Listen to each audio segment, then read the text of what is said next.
Hi, I'm Gina-R-Farrar, reinvention coach, creator and host of Feminine Roadmap podcast, and leader of this amazing global community of women. If you are approaching midlife or are already in the thick of it, welcome home. Please grab a cup of something wonderful and join me for some real talk, practical strategies, and a big dose of sisterhood. I am so glad you're here. Hello, Feminine Roadmappers. It is Gina here. Welcome back to Feminine Roadmap, the podcast that helps you navigate the challenges and the changes of midlife. And today we are going to be talking about regrets. We're going to talk about creating a roadmap for putting aside the past regrets that includes self-forgiveness and moving ahead with less regrets, with intention. And today to have this conversation with me is Dr. Harley Rothbart. He is a pediatrician, a speaker, and the author of No Regrets Living, 7 Keys to a Life of Wonder and Contentment. Dr. Harley, thank you so much for being with me today. Gina, it's a pleasure. Thanks for having me. My pleasure. And of course, like I told you before I hit record, this No Regrets Living is one of my personal goals. And of course, 0 regrets is almost impossible, but less regrets really is a worthy goal. And I really am excited to hear what led you to this mission and message and to write this book. I am a product of a number of different paths to get to where I am. First of all, I'm a clinician. I have been taking care of patients for 40 years. I'm a scientist. I've done basic laboratory and clinical research for just about as long. My father, may he rest in peace, was a Holocaust survivor. And so I had a lot of questions about faith and fate growing up in a household under the shadow of that kind of evil. And 6 years ago, I had quadruple bypass surgery, which put me on the other side of the bed. And from all of those perspectives, I began to realize how important it is to appreciate what we have, to show gratitude for what we have, and to move past what we wish hadn't happened. To be able, really, as you said in the introduction, to move past regrets that have occurred already, grow from them, identify the mile markers in our life that show how we have grown, and then to move ahead without acquiring new regrets because of, as the subtitle of the book says, because of the 7 keys to moving with no regrets. You're right. There's no such thing as a no regrets life, but fewer regrets wasn't as catchy a title. Not arguing with your title, but to aim for that bar right. of as few regrets as possible, it is such a worthy goal. But how do you propose to help people to move toward that life where it feels like our regrets are really minimal? Well, the first, I think, and the key step for that is belief. And this is not a holy roller testimony. I have not heard the voice of God, and I don't disparage people who have, but I haven't. And I haven't seen statues cry, and I also don't disparage those who have. I just haven't. So I would never tell anyone how to believe. I would never tell anyone what to believe. But I think that the most important first step toward a no regrets life is to believe in something greater than ourselves. That is, there's something out there. There's something that we may never understand, or we may feel that we have complete understanding of, but there's something out there that's greater than humankind. And when we appreciate the fact that there's something out there that's greater, it's easier to accept what happens to us in our lives.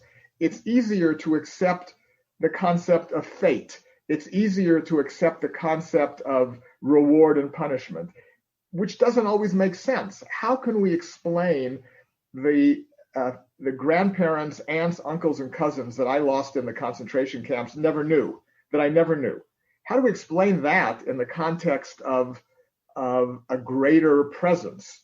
And the answer for me has been, again, as the first key, the answer for me has been to accept the fact that there are things I will never understand. And that's because there is a level of understanding that I will never reach.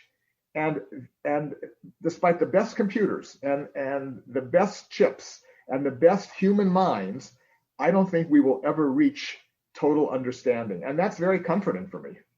As a researcher and a scientist, I'm sure you have a great appreciation for the vastness of what is, right? The things we don't know about medicine, about the universe.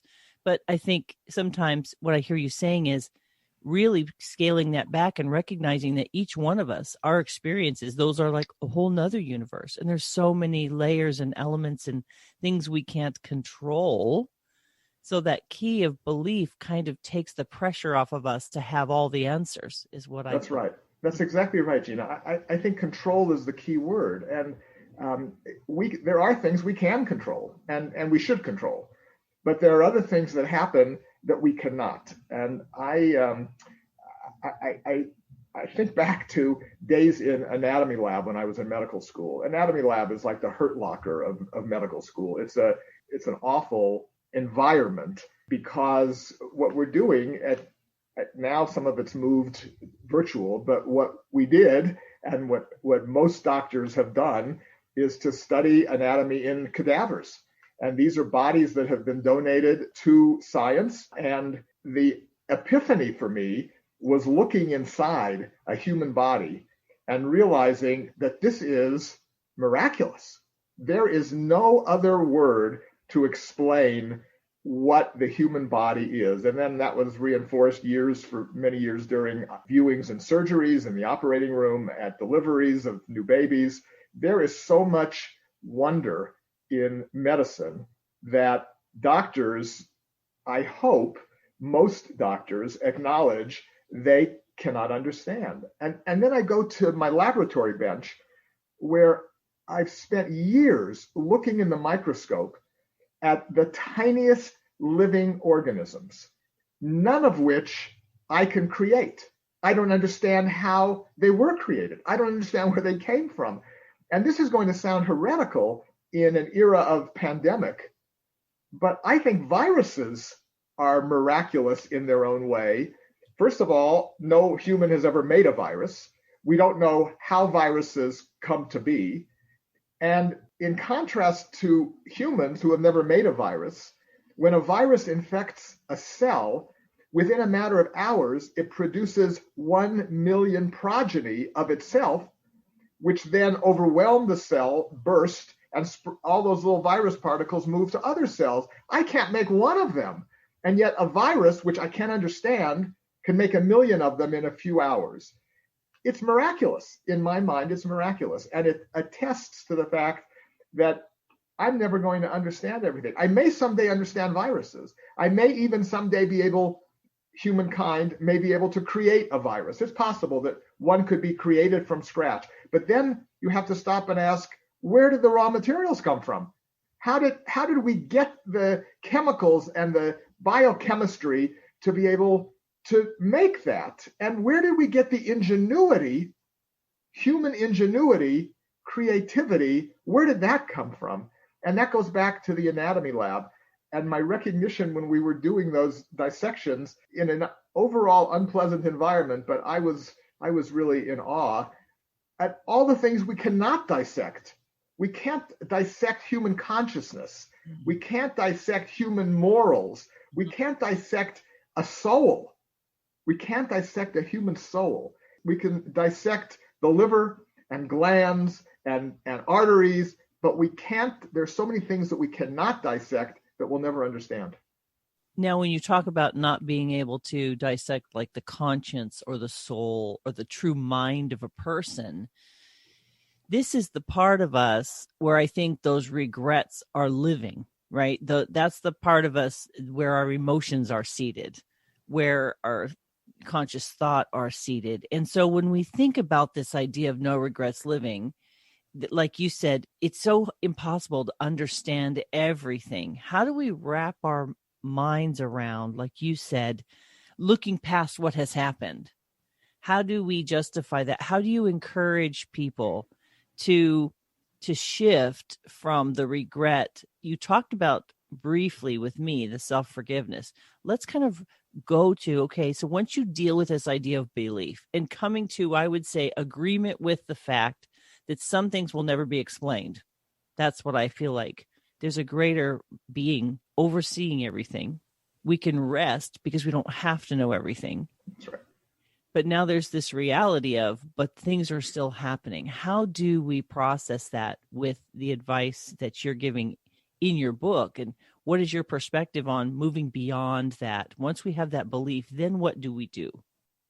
Well, the first step after that, I believe, is discovery. Mm. And discovery leads us to appreciation. So Albert Einstein, no less a mind than Albert Einstein, said that there are only two ways to live your life. One is as though nothing is a miracle, and the other is as though everything is a miracle.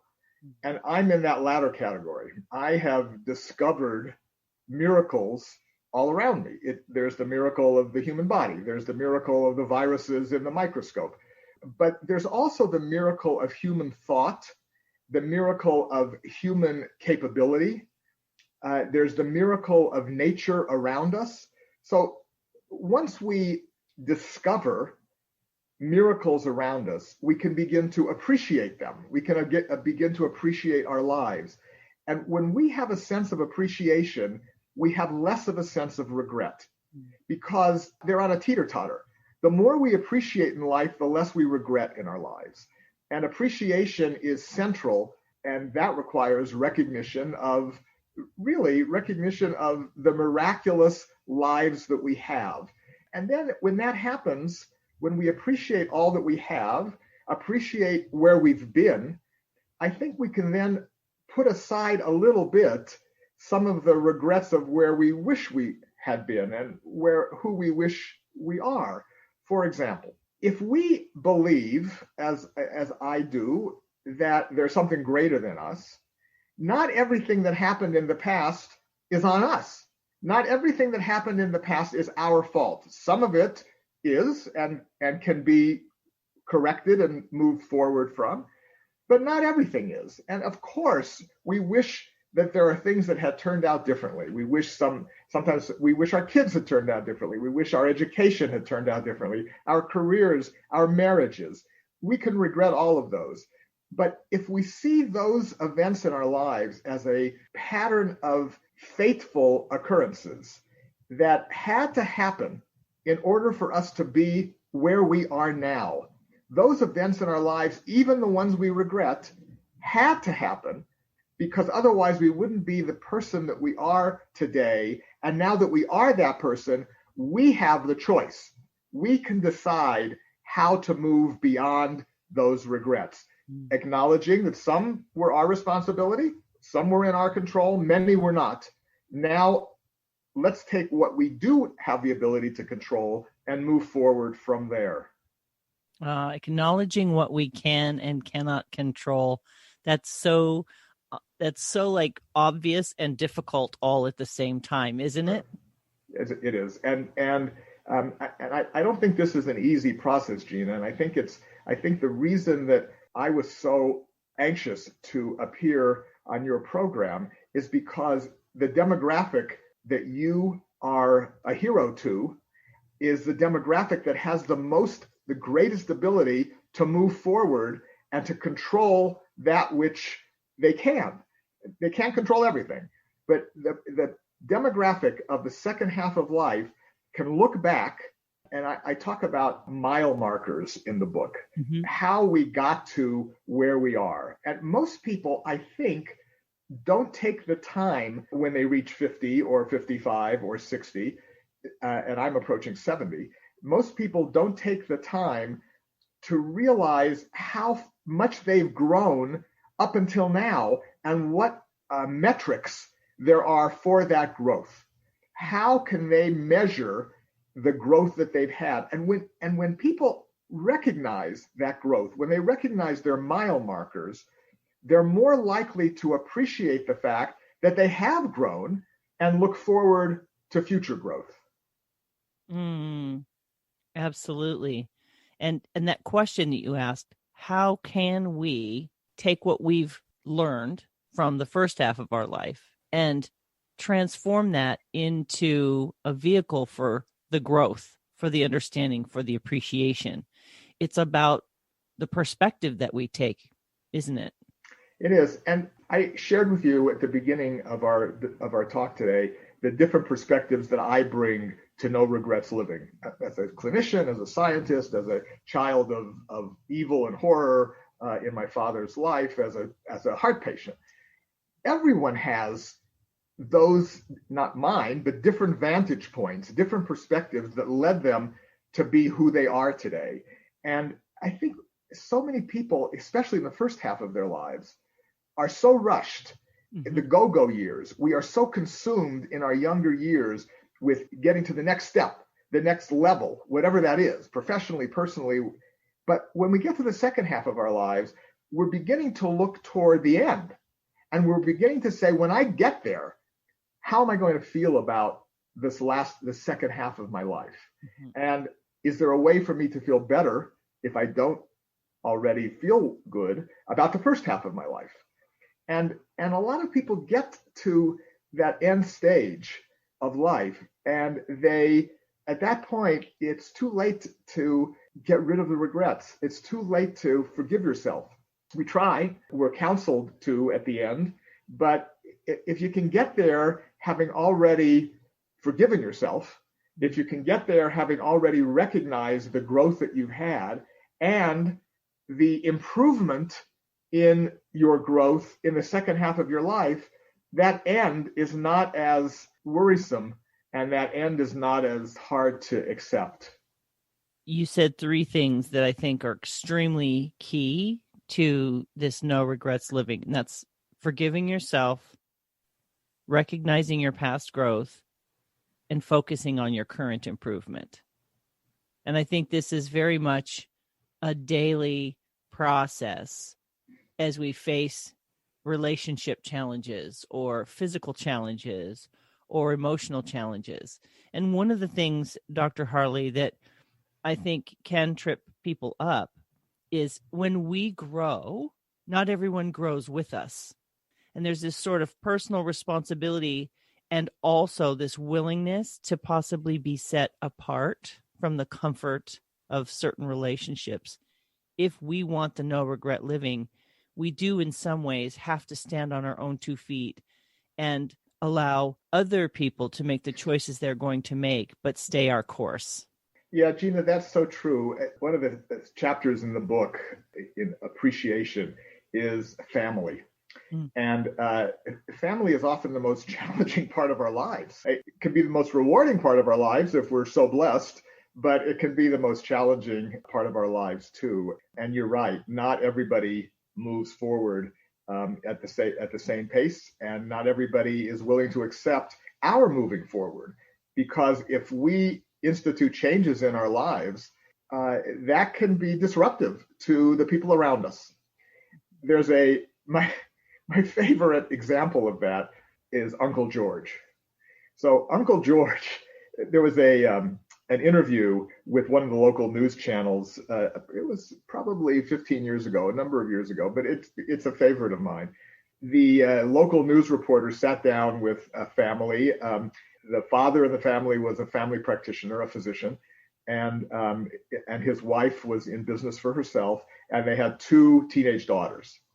And the reason they were interviewing this family was that the father's brother, the physician's brother, George, made it his mission every year to hire a Sherpa and to travel to Afghanistan to hunt Osama bin Laden.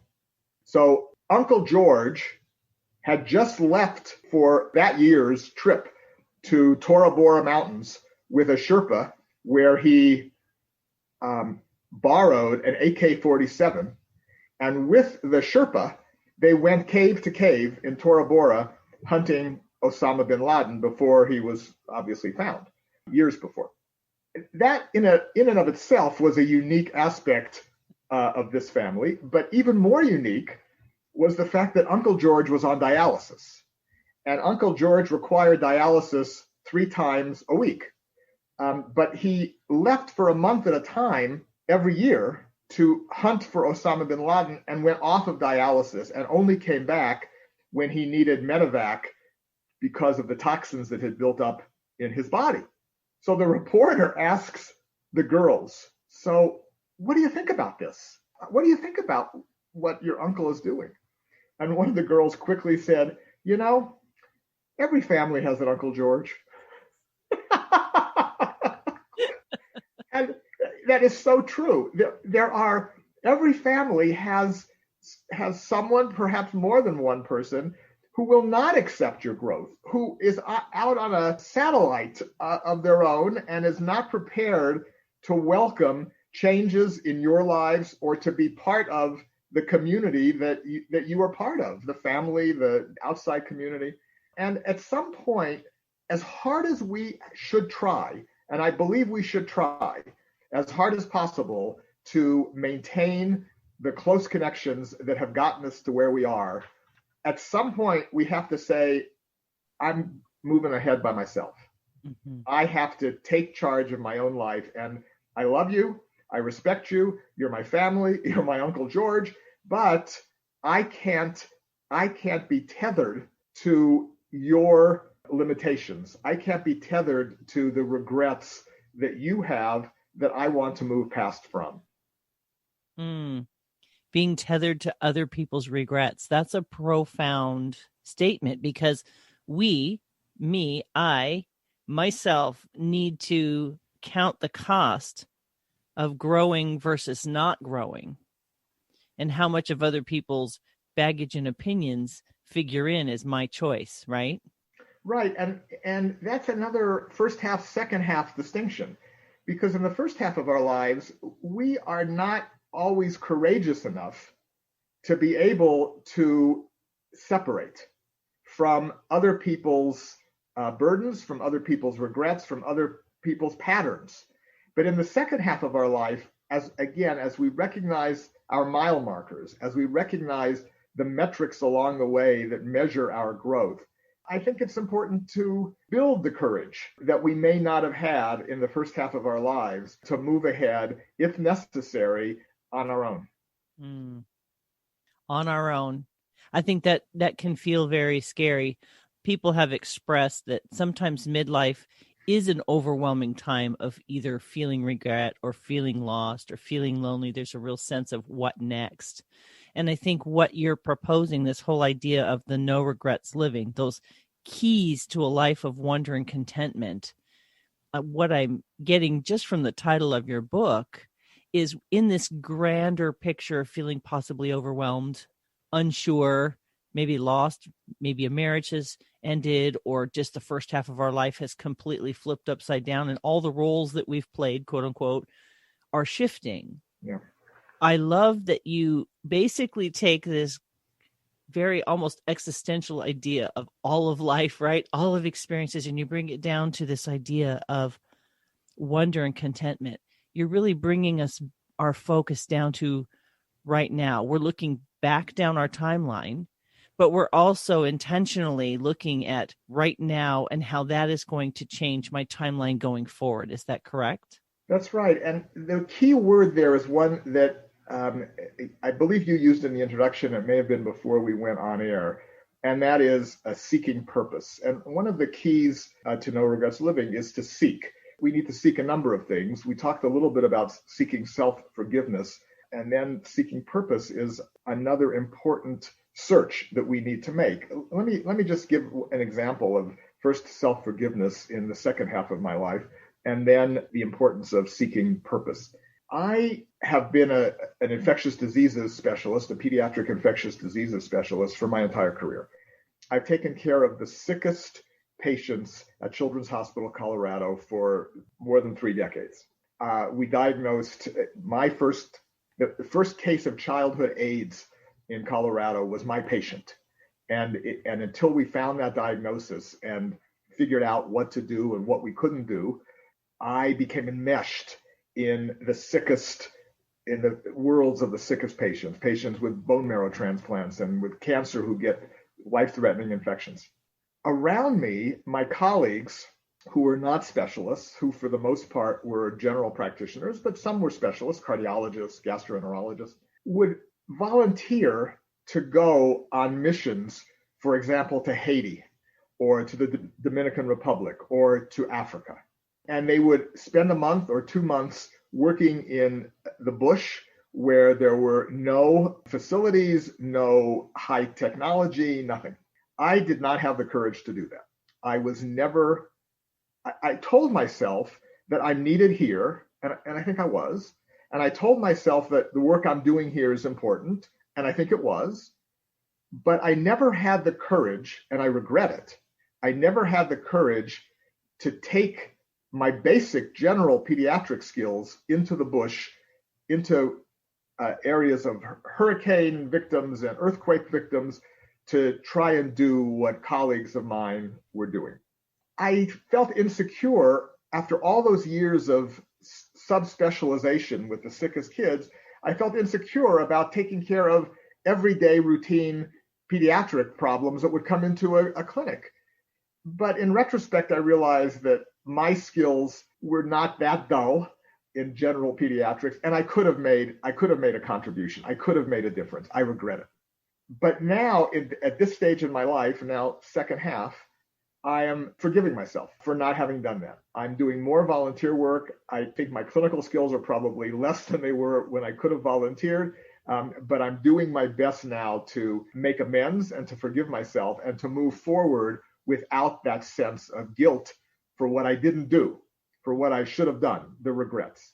Now, having said that about self-forgiveness, now I want to talk about seeking purpose. And that's one way to achieve self-forgiveness, by finding what it is in your life that is most meaningful to you and most important to you, and pursuing that purpose. And that isn't always the same in the second half of our lives as it is in the first half. Because again, during the go-go years, our purpose might be making a living, which is commendable. It's important. We have to make a living. Our purpose might be raising family. That's commendable. That's important. But as we get to the second half of our lives, our purpose may change. And we may now shift into activism, into advocacy, into volunteerism, into charitable work. And that type of purpose gives us a reason to wake up in the morning and to forgive the regrets that we've had in the past.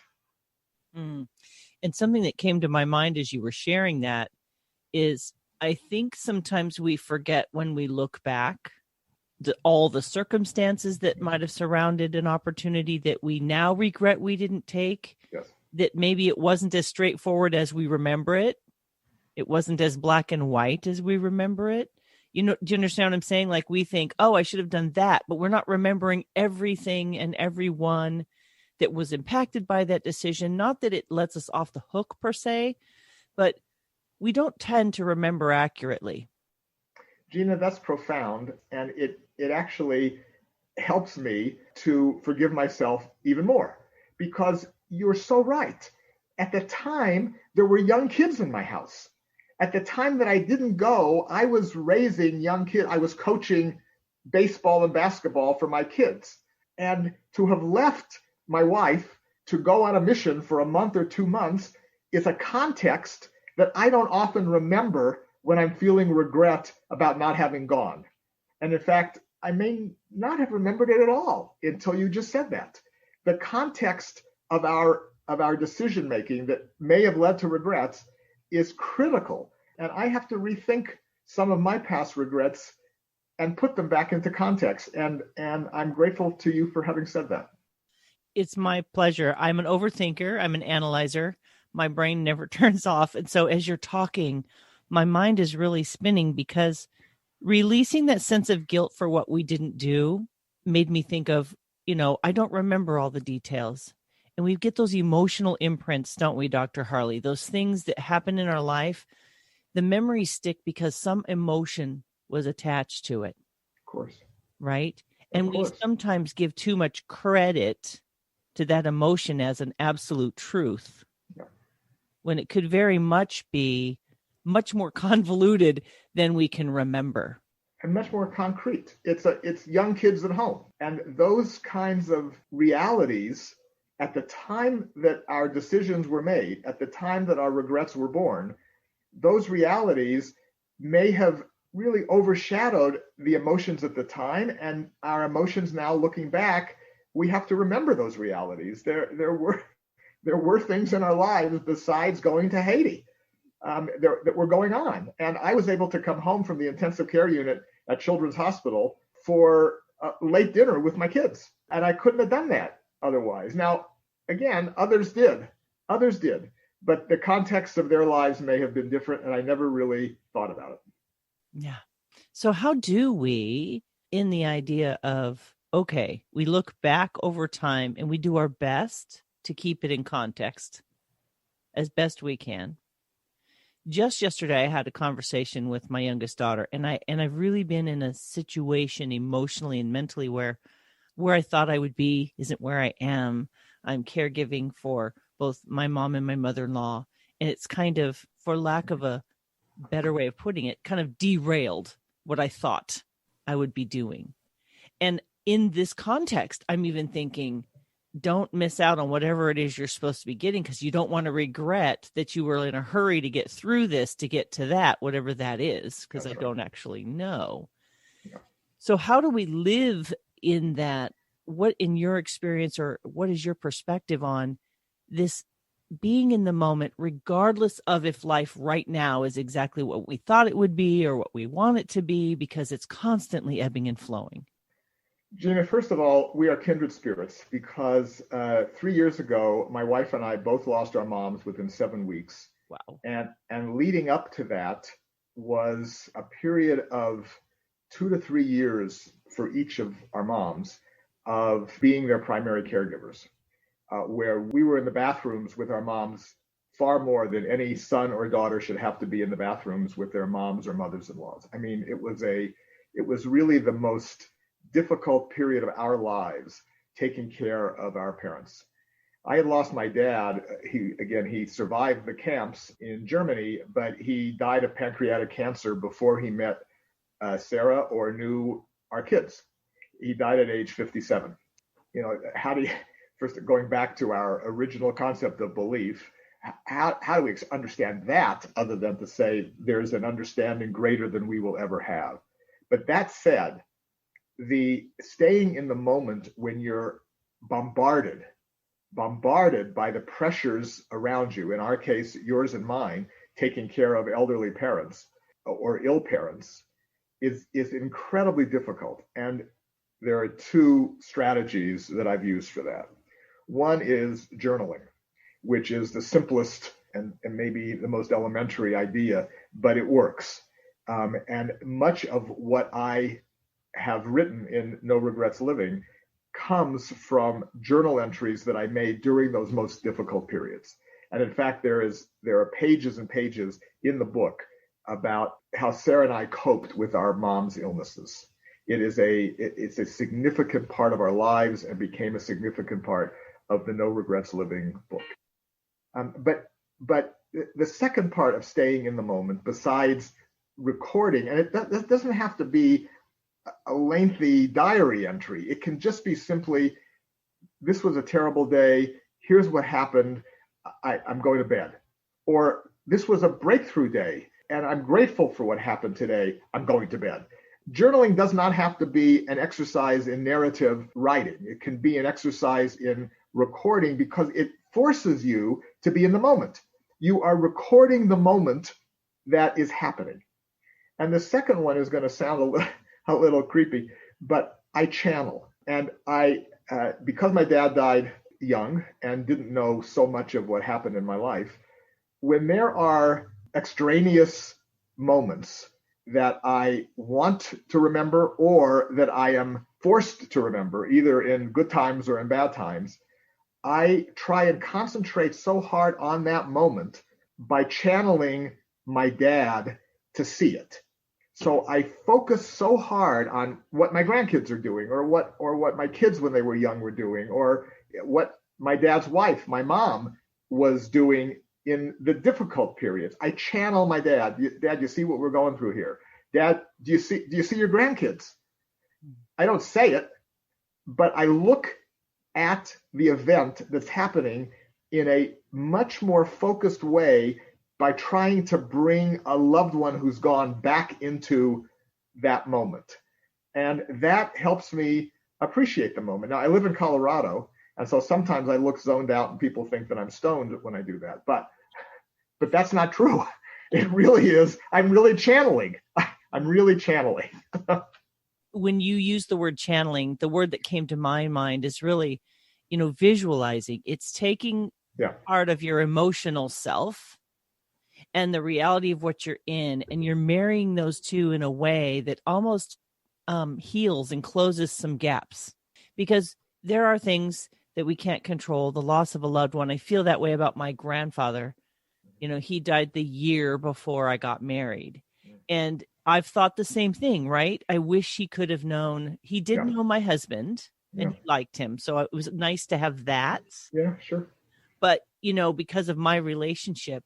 And I think sometimes we carry those kind of regrets, don't we? And it's almost, I don't mean to be rude, but nonsensical, because we cannot control when someone passes, or the effects of their decisions, if we're talking about someone who chooses not to be a part of your growth or your family or whatever. And so I want to circle around to the wonder and contentment piece. What made you focus on those two things in the context of really understanding we can't control everything, believing that there's something greater than ourselves, which takes the pressure off of us to be the God of everything? How does wonder and contentment participate in our process? Well, one leads to the other. That is that when we appreciate the miraculous lives that we have, even when they're very difficult, when we see the world through eyes of wonder, we go to the mountains. We live in Colorado. We go to the mountains as often as we can. And there's one hiking trail where we always see hummingbirds. And everything around us is spectacular and leads to wonder. I mean, but hummingbirds flap their wings 80 times per second. Can you even imagine what that means? I mean, we cannot fathom anything happening 80 times per second, but a hummingbird is able to stay aloft, to hover, by flapping its wings 80 times per second. And then when it flies away at 35 miles an hour, and then it can dive at 50 miles an hour. This little hummingbird. That brings wonder to my life. The contentment follows. The contentment is, I can't make a hummingbird. I don't understand how a hummingbird does what it does. And I'm content to not know.